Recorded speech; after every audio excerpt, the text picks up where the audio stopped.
you have to create a tremendous amount of pressure, number one, to stack weight on top of you, and then to bend your body into a position, which if we're using a back squat as an example, you're gonna lower your center of gravity. So you're gonna bend your ankles, your knees, and your hips. And again, the degree of load will determine how much pressure that you need to create. To do that, you actually have to push into the ground. So you're actually pushing into the ground to lift the weight up, right? And that requires certain muscular and positional strategies that over time will train you not to turn, so you can increase the amount of pressure that you create.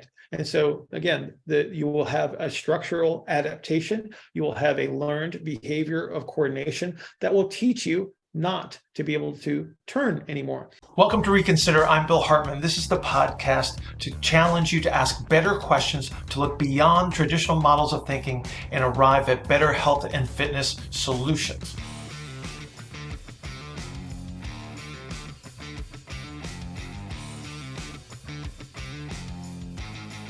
We don't really have a pre-programmed intro, do we? What do you mean? I don't know. We don't have like a theme song or like a. Yeah, we do. Have you never watched any of the videos? I don't watch anything that I do, clearly. Yeah, clearly. There is, Bill. So this could be our cold open of you just talking about how you've never watched any of the episodes of the podcast. Why would I watch what I've done? It's like, I don't know. Well, because it's produced and edited in a way. You don't remember anything that you talk about, so you probably should watch the things that you talk about. I don't remember anything. I don't. Yeah, you should watch all of these. Well, eventually, as your advanced age starts to take you into more of a cognitive decline, you should probably revisit some of these things. Yeah, I know. It's like, well, it was recently your birthday, so everyone that's watching this, please say happy birthday to Bill in the comments. Thank you. What are you 66 now? How? 72 with the mind of a 38-year-old. In the body of 72-year-old. I'm actually certainly the hips of a 72-year-old. Well, no, actually, let me think. Technically, they're 13 years old. Oh, they can't even drive yet. Yeah, exactly. Yeah. I am 57. I'm actually 57. Yeah. So isn't that the number of like the Heinz ingredients or something? Yeah. It is. Thank you for that association. That I feel so much better about. Well, I'll get you a hat with that 57 on it. That's actually that'd be perfect for your hat collection. I have a hat collection. They just all look exactly the same. So let's call that. That's so there's our painfully long cold open that hopefully nobody clicked off because we're not actually talking about. We're not talking about anything yet. But yeah, welcome back to the podcast. Hey Chris, what are we talking about today? So last time on the podcast, we had introduced the concept of good versus bad exercises. So we're going to talk about that today. And then awesome. I think in there, I told a story about having a conversation on a different forum that I'm a part of about back squatting having some negative effects on rotational athletes. And some people got pretty up in arms about that because they don't like being told that certain exercises might not be the best. But yeah, that's what we're going to talk about today. That's the question that we get a lot. Right. You hear a lot of people talking about like, this is something that everyone should do. And everybody should be able to squat to past their, ass to grass and get to their butt to their heels. And everyone should deadlift and hip hinge, and everyone should do pull-ups and brachiating and hanging from things. And it's like, there's so much context that you have to sift through. Yeah. Well, everybody needs like the attention grabbing headline. It's like, only 3 exercises you'll ever need to do for the rest of your life. And right. The best then, this, and best then that. They come out with the next exercise that you have to be able to do, right? Which I never understood that. Yeah. So let's talk a bit about what makes an exercise the wrong choice for a certain individual. We could talk about what makes an exercise the right choice. Okay. And then we can try to fill in the gray area in between. Well, can I just start with a little gray area? Sure. Okay. So there's an intention, like there should be an intention for everything that you're doing, right? That just stands to reason. Okay. And a lot of that, I think, comes from whatever we would consider common knowledge, which would be the stuff that everybody reads and everybody watches and everybody sees. Like there are common elements within that would get perpetuated by whomever, whether this be a coach, a trainer, a fitness enthusiast, whatever, your brother, whomever has already done something and they go, oh, you should do this. So there would be an intention that would be sort of generalized. And then there are the consequences of doing that might be favorable in regards to whatever your goal might be. So like if it's muscle mass, like you want to build mass, you want to build strength, you want to get faster, blah, blah, blah, right? And so there might be some element of that would be associated with that exercise. And then there are these secondary consequences and the tertiary consequences. And so there are consequences for all of your actions, but we're going to talk specifically about an exercise.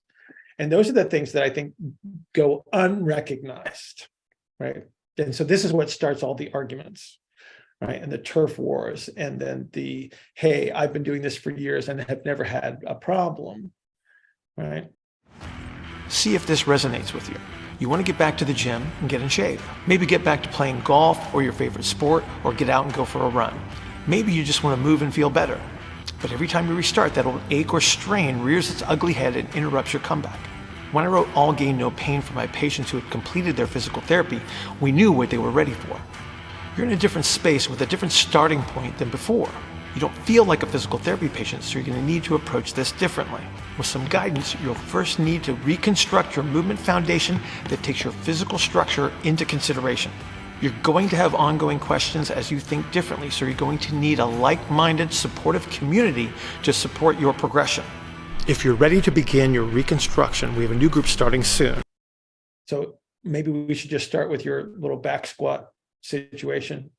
Yeah, I was thinking like we can just pick on specific things. Like I'm thinking, let's just do that, and then but then we can use that as the context for what I just described. Yeah. So let's in the case of back squat. So the clickbait version of that is no one should back squat because it robs your ability to rotate and it squeezes you too much front to back and it puts your shoulders in a disadvantageous position or potentially injurious position. And then the opposite perspective is going to be back squats are the best for lower body power development, and back squats are the pinnacle exercise of human performance, and everyone needs to squat because it's a natural movement and it's a primal movement and it's whatever functional movement. You said it. You said the F word. You said the F word. Oh man, I'm 57. I could get some chest pain here. Like, yeah, I got a couple of heart palpitations from that. Exactly. Ugh, what a horrible word under that circumstance. So both, like, all of that is potentially true, right?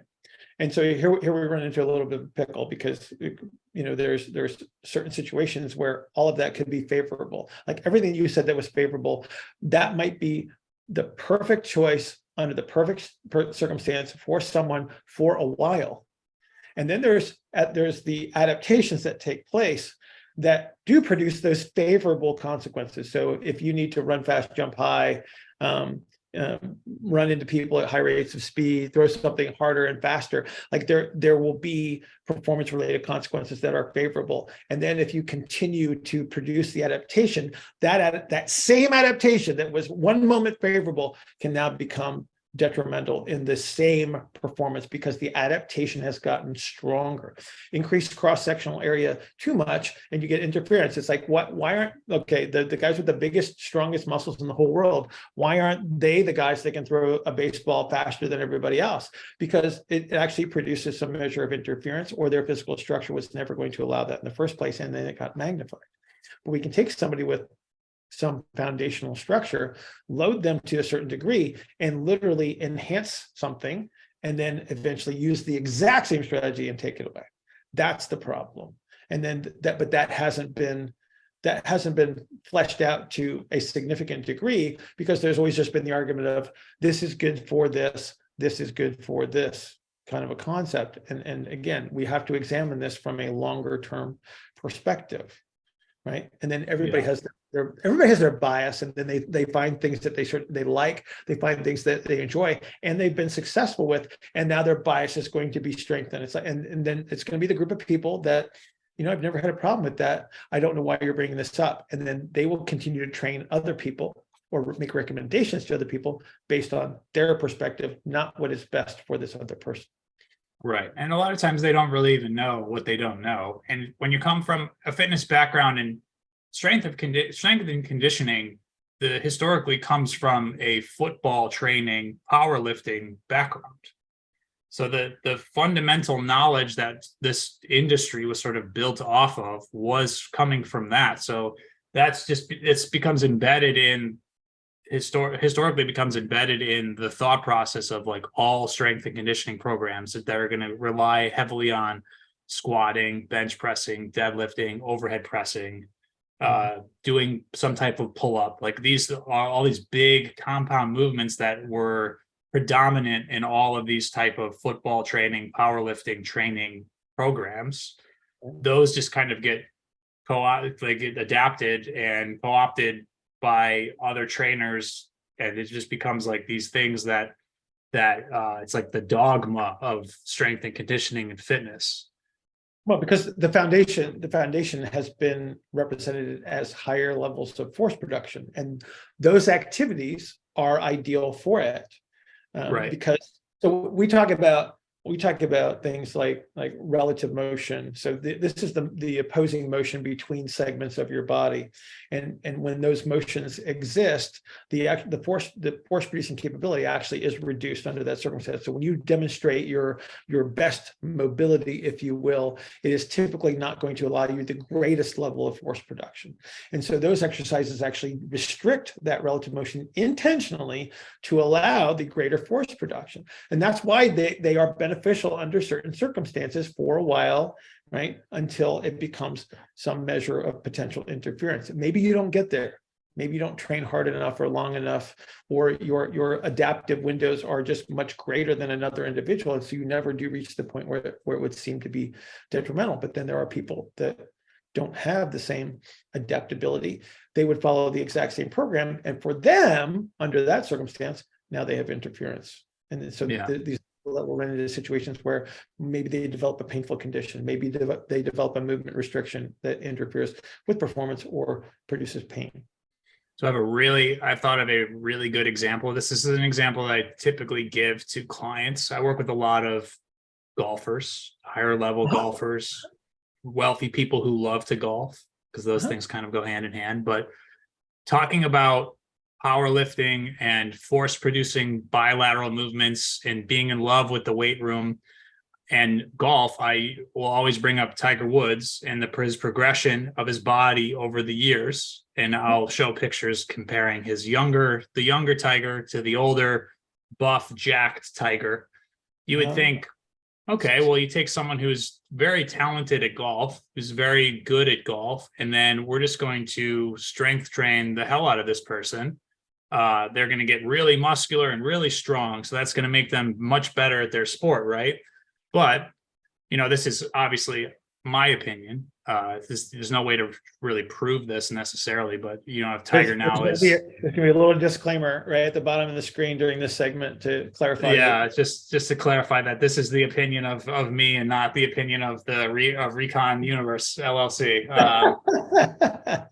But yeah, you can see over time that Tiger as a player who's experienced has had surgeries and has had to change his swing over and over again. That's because of there are accounts of Tiger enjoying training, sort of falling in love with training, falling in love with the chasing numbers component and the militaristic fitness background type of things, like wanting to bench press heavier, wanting to squat heavier. And you can see over time that, yes, he did put on an appreciable amount of muscle and change his body, but you can see the structure change.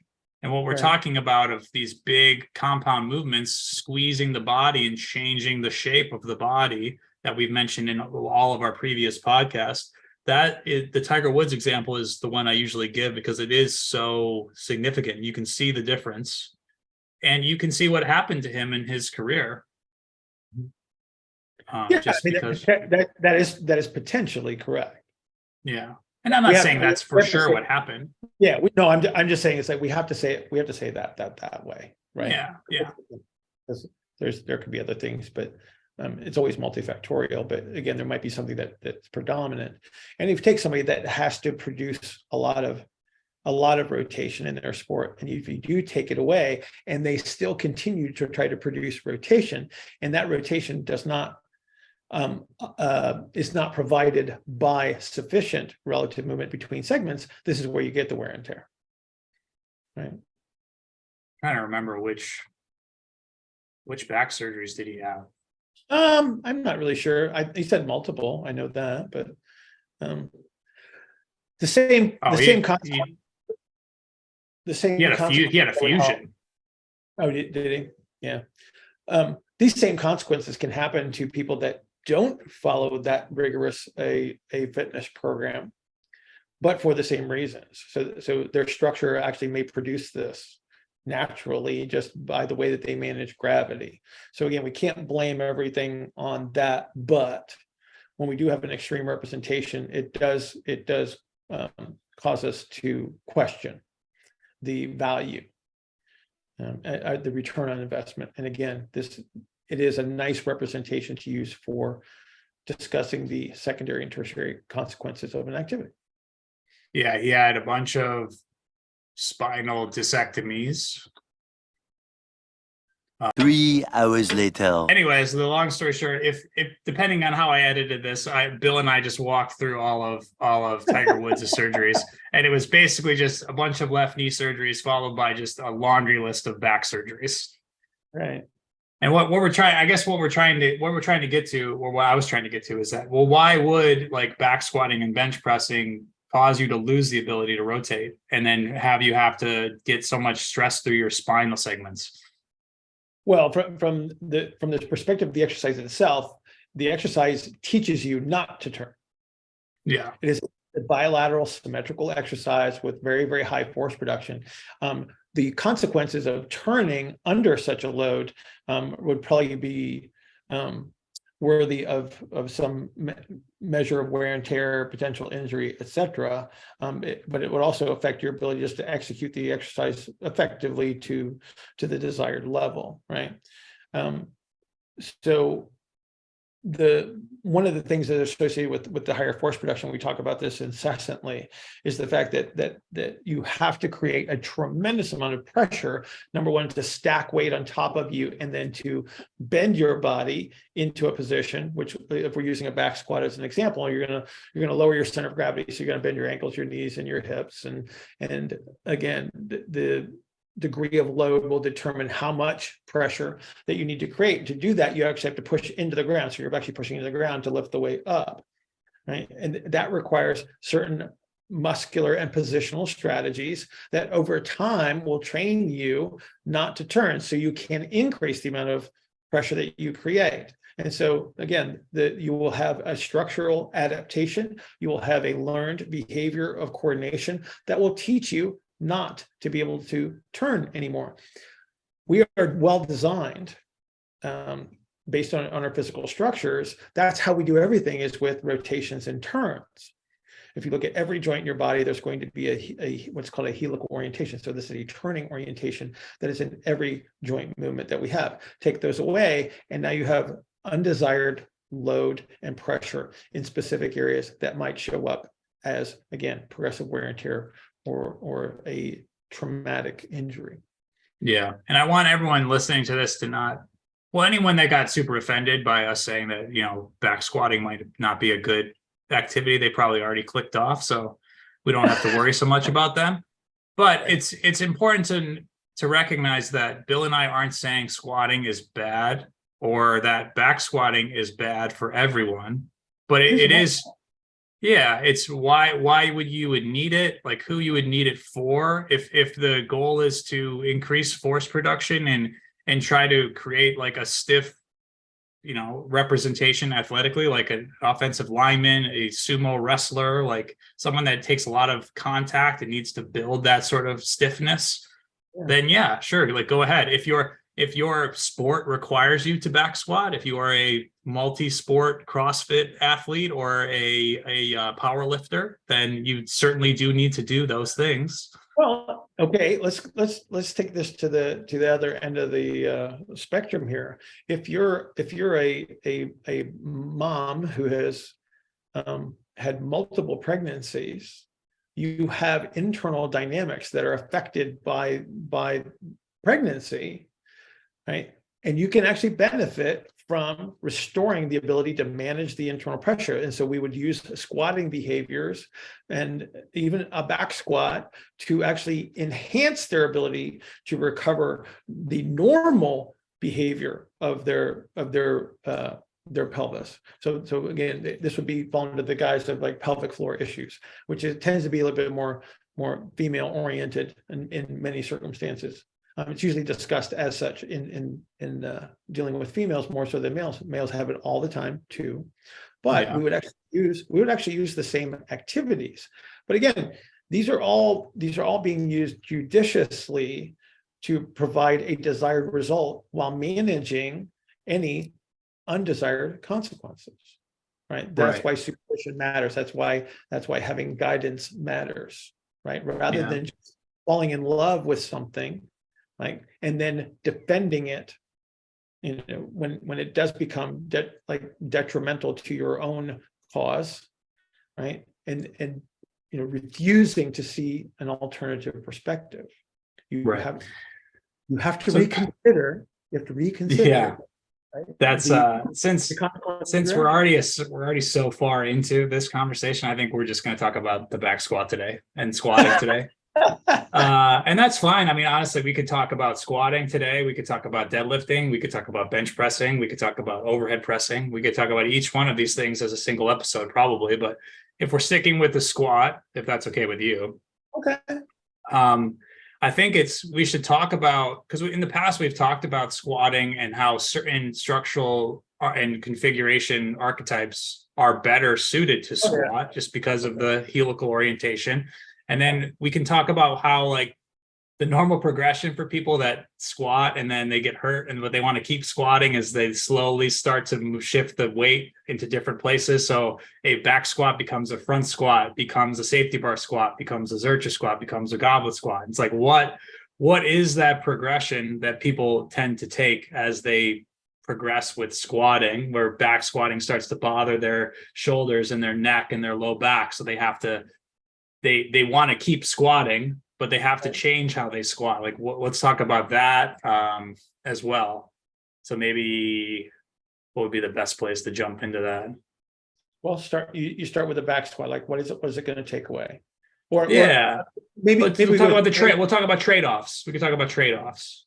Yeah. Okay. So we have people that are going to be better squatters than others. They're going to tend to be your slender, more vertically oriented people, like by design. Like, they're just better squatters than they are deadlifters. So what we're going to have to talk about is like one of my least favorite topics is like the squat versus a hinging activity.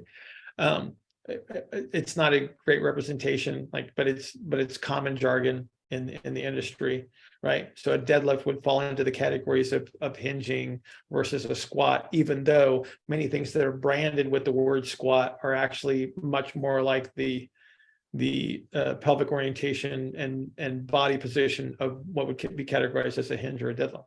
Right. Like many of the box squats that are like, again, they get categorized as a squat when the reality is they're very similar.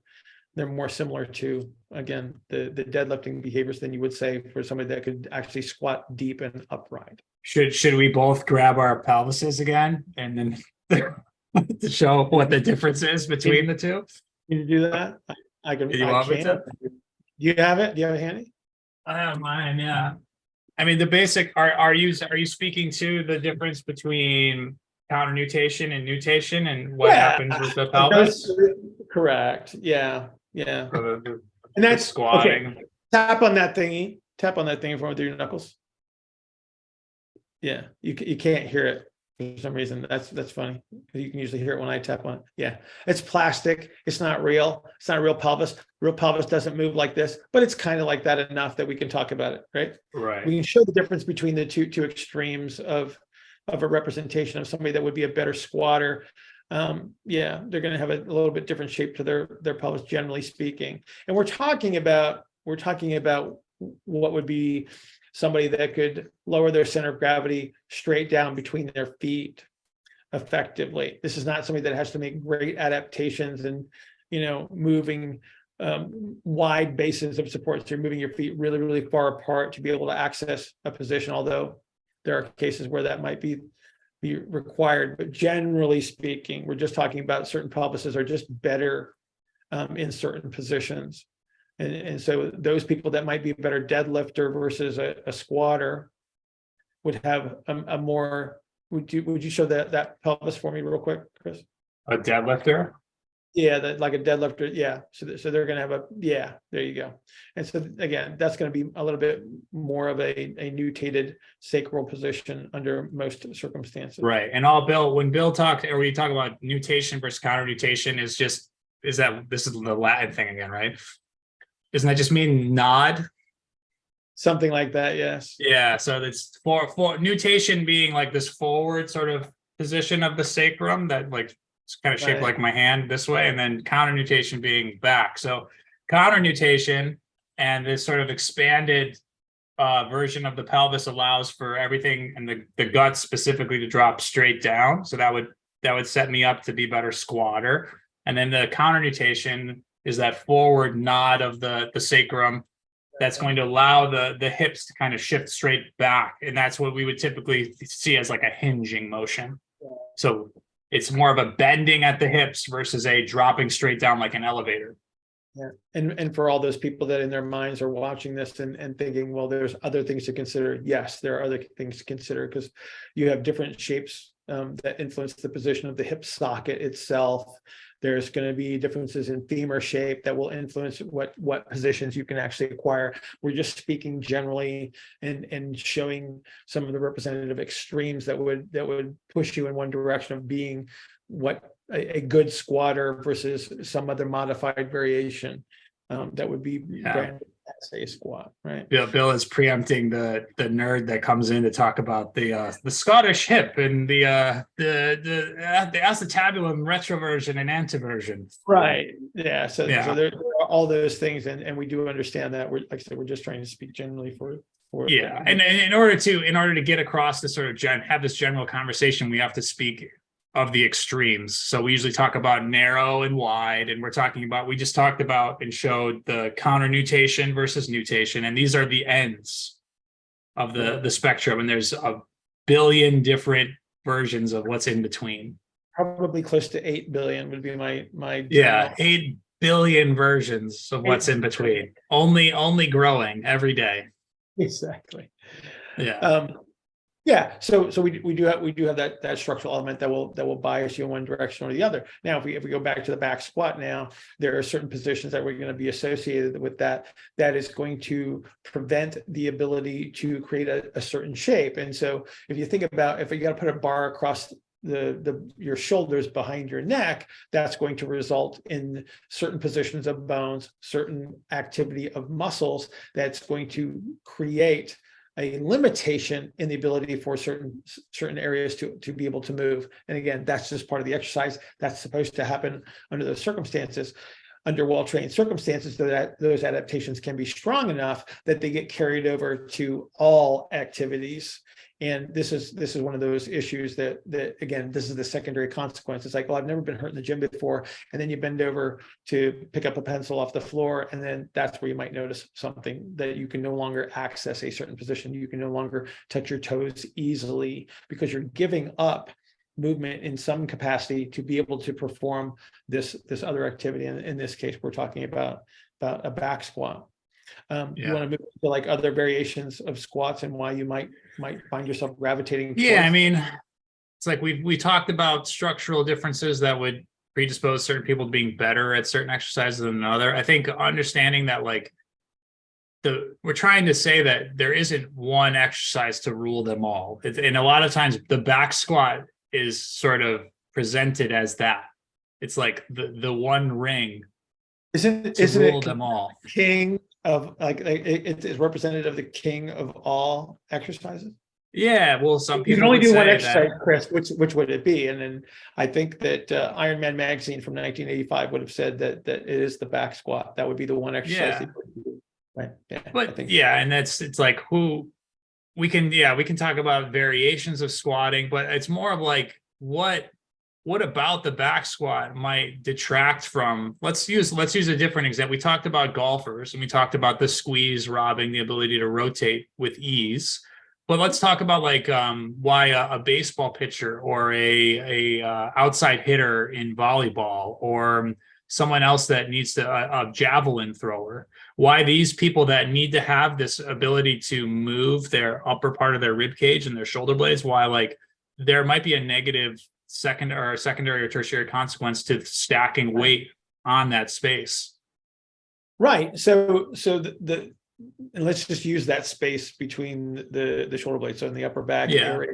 Yeah. So the inability for that area to move well influences shoulder motion in some people. And so, well, let's think about a thrower. It's like there's going to be a great deal of shoulder motion in all those people that you mentioned. And so under that circumstance, if I don't have sufficient rotation in that circumstance, then obviously, if I can't access enough position, I would limit the range of motion. So I may not have enough time to produce enough velocity on the implement that I'm throwing. So a baseball, javelin, etc. Right? On the other end of the situation, if I'm a shot putter that doesn't have those same range of motion demands, might be the perfect thing to do. Yeah. Where I want to restrict some of that motion because it will enhance my ability to produce force. But I have a much heavier implement. I have a much heavier implement under that circumstance.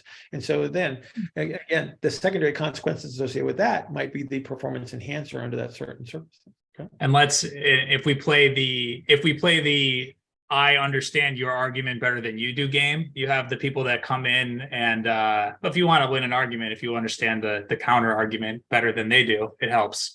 So the people that come to and they say like, well, you're worried about rotation and you're worried about throwers. Some of the people that can throw heavy objects the farthest in the world all do these exercises and they rotate really well. And it's like, well, not really. Have you ever seen a shot putter rotating in the circle? It's what Bill refers to as a refrigerator turn. Yeah, even the spinners, like even the guys that spin to throw, like yes, they are rotating, they're pivoting on their foot, but the amount of relative rotation that they're producing per segment is minimal.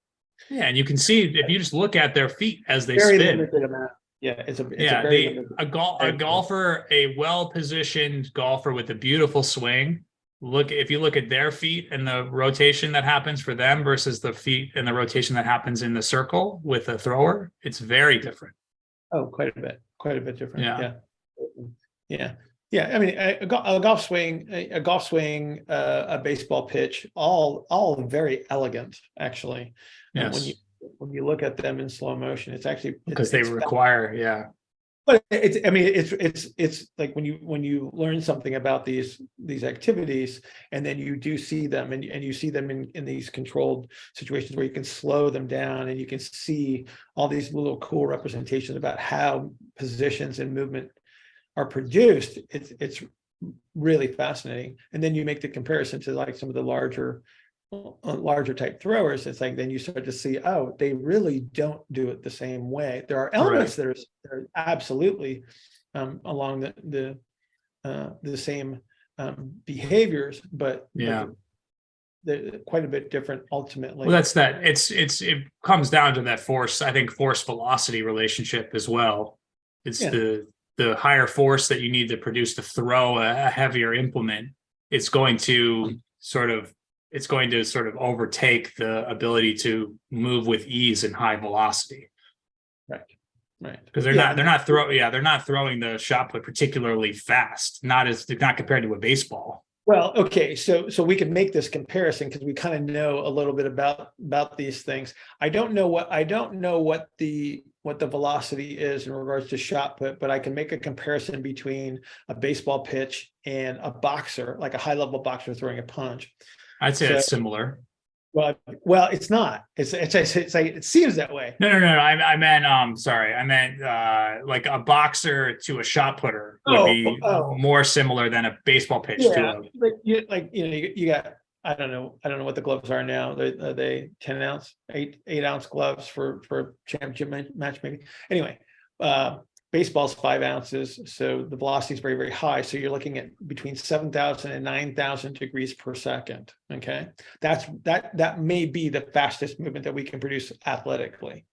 And if you think about how fast this is, just stand up, swing your arm around in one revolution in a second. So get your arm all the way around in 1 second. Okay. And then do that 20 times in a second. And then you have the relative velocity of the arm when you're throwing a major league pitch. Okay. Yeah. A boxer, on the other hand, throws a punch at about 1,200 degrees per second. Right. So you're looking at, even as fast as it may be, it's incredibly slow relative to a baseball pitch being thrown. Okay, which means that I have to have these segmental velocities, right? Again, so you think about the relative positions that are accessed during a baseball pitch, and then the positions of a boxing punch are actually quite different. Therefore, the velocity can be produced to a greater degree in the baseball pitch, right? I have greater excursion. Right. So for a boxer, do they need to be able to turn and rotate? Absolutely. Do they need to be able to turn and rotate relative to a baseball pitcher? Probably not. Okay. So we would see a more heavily muscled boxer, right, with higher force producing capabilities, still has to rotate, but not to the same degree. And so we may see that the exercise selection would change under those circumstances. Right. So we completely got away from squatting there, but that's okay. Well, but again, it's like we could still use the back squat as that example. But yeah, and it's important. We're talking about, display of motion and versus like the ability to compress. Right. Sure, they live on different ends of that spectrum. Absolutely. So again, velocity, when you think about squeezing to produce force, it is the opposite strategy to produce velocity. I have to be able to re-expand myself and actually produce a turn to demonstrate the greatest degree of velocity. And that's ultimately what we're talking about with the big exercises. Again, like a back squat, it's like, okay, some good, too much, potentially detrimental. So yeah, then so piggybacking off of that, as we change the position of the load in a squatting activity, we can capture more expansion just based on where the center of gravity ends up. Absolutely. So let's talk about that. Well, I mean, you compare a back squat. It's like, so for me to rest the bar on my shoulders in that position, the scapulae will approximate. So your shoulder blades will approximate. That closes a bunch of space there posteriorly. And then depending on the degree of load, there's going to be a squeeze that's going to be associated with that. However, if I move the bar to the front of the shoulder from a position of placing the weight over my center of gravity, I would actually have to change the shape of my thorax, which would have a lesser consequence of compression on the backside and the upper back, like we would see in the back squat. So what I may find is that type of a squat doesn't have the same degree of interference in my ability to produce rotation, position my arm for a sport. So that might be a better selection. If I was someone that was dealing with shoulder issues, I might choose an alternative variation where the position of the load would be different. So maybe a back squat produces some sort of problem in the shoulder, front squat, maybe not so much, or then I choose another alternative, which places the shoulder in a different position, which allows another shape change to occur in the axial skeleton. So that'd be like a goblet squat, a Zercher squat, or something along those lines. Right, because of the influence of where the arm position changes where our body can expand. and not. Correct. And then you're also dealing with degree of load in that position, because there's certainly other positions that you cannot certainly load to the same degree that you could a back squat. I mean, I don't know what the current world record is as to what somebody could squat under that circumstance, but I would hazard to guess that the world record Zercher squat is not nearly the same as the world record in the back squat. Right. Which is why I don't think they do competition Zercher squats anywhere, except maybe strongman would they do some. Yeah, they do. I mean, they do like they'll carry that big log around the circle in a Zercher position. So a lot of guys actually pass out. Conan's wheel? Is it Conan's wheel? Yeah, something like that. I forgot what it's called. They all have like really cool names. Yeah. But yeah, I've seen several guys like We pass sit here out with our amazing strongman knowledge and capability. Yeah, well, our amazing knowledge of like all of these things. Like we don't know enough about shot putting either. Well, haven't looked at it yet. Right? Okay, well that was a bit of a journey into squatting, I guess. We touched on a lot of different things. We took a little break there to research Tiger Woods' back surgery. So depending on my editing prowess, we'll see how much of that actually ends up. I guess here's my question: what was today's topic? Was today's topic about good versus bad exercises, squatting, or secondary consequences? A little bit of all of them, I guess. I mean, well, it's like the conversation about good versus bad exercises. It's that conversation can be pretty short. It's like, well, what's the goal, and then who's the person that I'm working with, or who's so it's just as long as you can build the context and you understand the consequences. So I think what we did is we explained what the secondary consequences and trade-offs are of doing a squat in that particular way, and by doing powerlifting style exercises, what the negative consequences can be and what the positive consequences can be as well. It's just that we could talk about any of these particular exercises for an hour apiece.